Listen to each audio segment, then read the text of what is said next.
시청자 여러분 안녕하세요. 최근에 종목 리뷰 영상을 꾸준히 진행하면서 차트 분석에 대한 기술적 요소 그리고 매매 전략을 살펴보고 있는데요. 오늘도 주식 공부를 하면서 알아두면 꼭 중요한 내용들이 포함된 아주 핵심적인 종목을 하나 준비했습니다. 종목명은 LS 머티리얼즈이고요. 먼저 종목 점검을 문의해 주신 천천히 끝까지 회원님께 감사드리면서 오늘의 분석 시작해 보겠습니다. 보시는 차트는 LS 머티리얼즈의 최근 120일 일봉 차트입니다. 여기 10월달 화면 중간 아래쪽을 보시면 주가가 20일 이평선 돌파, 이후에 120일 이평선을 돌파하고 그 다음 큰 상승이 한번 이렇게 나왔습니다. 그렇다면 이 상승이 첫 번째 파동이라고 보고 두 번째 파동, 세 번째, 네 번째, 여기에서 네 번째 파동을 딛고 현재 다섯 번째 파동이 진행 중에 있는데요. 전체적인 차트 흐름의 패턴으로 보자면 주가가 이번에 다시 한번 하락 파동이 나오고 아래로는 20일 이평선을 지지받는다면 이후에 다시 한번 전고점까지 상승하는 이러한 흐름을 기대해 볼 수 있을 것 같습니다. 그리고 주가가 이런 식으로 계속 흘러간다면 점점 아랫꼬리가 올라가면서 전반적으로 상승 추세의 모멘텀을 가져갈 수 있지 않을까? 그렇다면 LS 머티리얼즈 장기적으로 유망한 종목으로 판단할 수 있는데요. 이렇게 기술적인 분석만 해보자면 긍정적인 면만 보이기 때문에 가끔은 종목 선정을 할 때 오류에 빠질 수 있어서 오늘은 그 부분을 공부해 보려고 합니다. 먼저 최근에 있었던 이 전고점 부분 15,000원 부근인데요. 여기에 상방 저항선을 하나 이렇게 그어 보겠습니다. 그리고 조금 전 설명드린 것처럼 주가가 바로 상승을 하던 아니면 잠시 조정받았다가 재상승을 하던 분명히 15,000원까지 반등 그렇게 힘들어 보이지는 않은 상황입니다. 중요한 부분은 이 15,000원을 기점으로 추가 상승이 원활하게 나올 수 있을까? 장기적인 투자 관점으로 접근하는 분들은 이 15,000원 이후의 추가 상승이 가장 핵심이 될 것 같습니다. 그렇다면 LS 머티리얼 종목 입장에서 여기 15,000원이 어떠한 의미가 있는지 차트를 전체적으로 2년 전 상장 이후 지금까지 흐름을 한번 볼게요.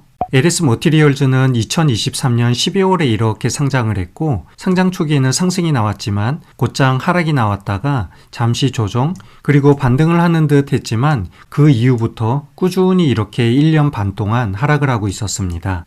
그리고 15,000원 부근에서 어떤 일이 있었는지 보자면 2024년 8월 하락하던 주가가 이렇게 15,000원에서 잠깐 지지를 받았습니다. 그리고 잠시 조정을 받다가 2차 하락 부분에서도 다시 15,000원에서 지지를 받았지만 결국 하락세를 이기지 못하고 주가가 흘러내렸죠.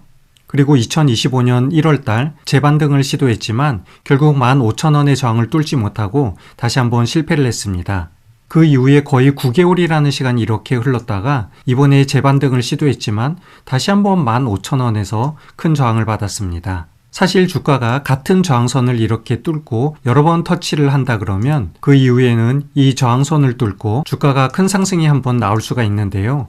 문제는 이렇게 저항선을 터치하면서 탈출 시도를 노력하는 인터벌이 좀 짧은 기간에 나와야 한다는 것인데요. 지금 아랫부분을 보시면 첫 번째 저항 구간 돌파를 시도하고 나서 9개월이라는 시간이 이렇게 흘렀습니다. 이렇다는 이야기는 주가가 상당히 오랜 기간 시장에서 소외를 받고 있다 이렇게 해석을 할 수 있는데요.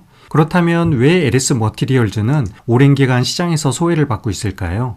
저도 차트를 보면서 이 부분이 가장 의심스러웠는데요. 2025년 1년 동안 많은 종목들이 상승을 쭉 가져가는 동안 LS 머티리얼즈는 상대적으로 상승률이 좀 낮은 편이었습니다. 그렇다면 오랜 기간 이렇게 바닥에 있었으니 이후에는 더 큰 상승이 나오지 않을 거야? 물론 그럴 수도 있겠지만 시장에서 이렇게 오랜 기간 소외를 받았던 종목의 이유, 그 이유가 지금은 해소가 되었는가? 그 부분을 저희가 의심할 필요가 있다는 것이고요. 과연 이렇게 소외받은 이유가 무엇인지 첫 번째로 찾아봐야 할 것 같습니다. 그래서 지난 1년 동안의 LS 머티리얼즈와 관련된 뉴스를 검색을 해봤는데요. 제가 찾은 LS 머티리얼즈의 문제점은 바로 여기 2024년 6월에 있었습니다. 그 당시 무슨 일이 있었는지 관련 기사를 검색해 보면 여러분들도 금방 찾을 수 있는데요. 가장 대표적인 뉴스 하나만 보겠습니다. 핵심은 LS 머티리얼즈의 상장 당시 2대 주주로 등극했던 케이스톤 파트너스가 상장 후 1년이 채 되지 않아서 보호 예수가 풀릴 무렵 지분의 2.7%를 모두 장외에서 블록딜로 매도를 했다라는 것이고요. 그 시점이 바로 지난해 6월 달이 되는 것입니다. 이때 매도한 지분이 215만 주 정도 되는데 키스톤 파트너스가 보유한 지분의 대략 2.7% 정도였습니다. 그리고 LS 머티리얼즈 IPO를 준비할 때 키스톤 파트너스가 참여했던 전체 지분이 10% 정도가 됐는데요. 그렇다면 여전히 남아있는 비중이 7%가 넘는 비중이 남아있다는 것이고요. 현재 사모펀드에서는 경영권에 대해서도 모두 빠져있는 상황으로 기회만 본다면 이 남은 7% 비중을 장외에서 그것도 블록딜로 매도를 하게 될 수도 있고, 이렇게 블록딜 매도가 된다는 것은 시외에서 진행되기 때문에 장중 대응도 어렵습니다. 그렇다면 이러한 관점에서 차트를 다시 한번 보면 여러분들이 하나 이해가 될 수 있는데요. 주가가 현재 이후에 다시 한번 이렇게 상승을 하더라도 지난번 사모펀드의 블록딜과 마찬가지로 이 구간에 도달하기 전에 다시 한번 엄청난 물량이 시장으로 나올 수 있다는 것입니다. 자, 그렇다면 세력의 관점에서는 어떨까요? 세력은 장기간 꾸준히 매집을 하고 바닥에서부터 100% 혹은 그 이상의 수익을 노릴 텐데요. 현재 위치에서 주가의 상승률을 보자면 이전에 블록딜이 진행됐던 26,000원 초반 구간, 여기까지 고작 100% 정도밖에 되지 않는 것입니다.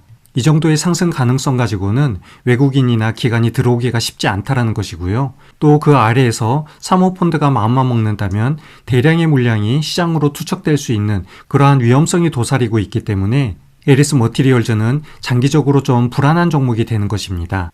실제 지난 한 달간의 투자자별 매매 동향을 한번 볼게요. 최근 한 달 동안 개인과 외국인 그리고 기관의 매매 물량이 나와 있는데요. 비중을 보시면 외국인이 97억, 기관이 18억, 이 정도에서 전체적으로 100억이 넘는 거래 금액을 개인만 사들였던 것입니다. 그래서 전체적으로 외국인의 매도가 이렇게 실제 오랜 기간 지속되고 있는 것을 볼 수 있는 것입니다. 이러한 전체적인 내용을 배경으로 차트를 다시 한번 보면 여기 지난 1년 반 동안 꾸준히 지지와 저항이 반복됐던 15,000원 부분, LS 머티리얼즈가 이 금액을 뚫지 못하는 이유가 분명히 숨어 있다는 것이고요. 단기적으로 짧은 매매를 하면서 이 15,000원 이하에서 충분히 트레이딩은 가능하겠지만 중장기적으로 15,000원을 돌파하면서 큰 상승을 기대하기는 조금 어렵지 않은가 생각이 됩니다. 그리고 더불어서 매물대 상황을 보더라도 그 이유가 한 번 더 검증이 되는데요. 차트 설정에서 매물대 차트를 한번 추가를 해보겠습니다. 주가가 상장 이후 지금까지의 흐름을 쭉 보면 가장 큰 매물대가 위치한 곳은 바로 여기 30,000원에서 33,000원 사이입니다. 결국은 많은 분들이 지난해 6월 여기 고점 부분이죠. 주가가 상승 모멘텀을 가지려고 반등을 시도할 무렵 사모펀드의 블록딜 매도로 인해서 엄청난 물량이 여기에 매물대로 쌓이게 된 것이고요. 지금 유통되고 있는 물량은 이 15,000원 아래에 있는 이 물량을 서로 주고받으면서 그냥 주가가 박스권에 갇혀 있었던 것이죠. 그렇다면 현재 상황에서 이 국면을 타개할 수 있는 가장 좋은 방법이 없을까? 하나 있습니다. 바로 LS 머티리얼즈의 실적이 좋다면 충분히 외인이나 기관의 수급이 유입될 가능성도 있는데요. 하지만 안타깝게도 지난 3년간의 실적을 보면 그렇게 좋은 상황은 아니죠. 여기 지난 3년 동안의 LS 머티리얼즈의 영업이익이 나와 있는데요. 아쉽게도 2022년, 2023년, 그리고 2024년 해가 지날수록 영업이익이 줄어들고 있고요. 올해는 영업이익이 이렇게 적자로 나와 있는 상황입니다. 그래서 연말임에도 불구하고 여러 가지 실적 모멘텀의 상승도 기대하기 조금은 어려운 상황이어서 안타깝지만 LS 머티리얼즈를 매매하고 있거나 장기적으로 한번 투자 관심이 있는 분들은 이 부분을 참고하셔서 매매를 고민해 보시면 좋을 것 같습니다. 오늘은 이렇게 LS 머티리얼즈를 통해서 기술적 분석뿐만 아니라 종목을 살펴볼 때 특이한 점이 발생할 경우 그 원인도 차트 분석 바깥에서 다시 한번 전반적으로 살펴볼 수 있다는 이러한 부분을 이해하면 좋겠다는 뜻에서 종목 리뷰를 진행해 봤습니다. 오늘 내용도 여러분 매매에 참고가 되었기를 바라면서 이상 영상 마무리할게요. 시청해 주셔서 감사합니다.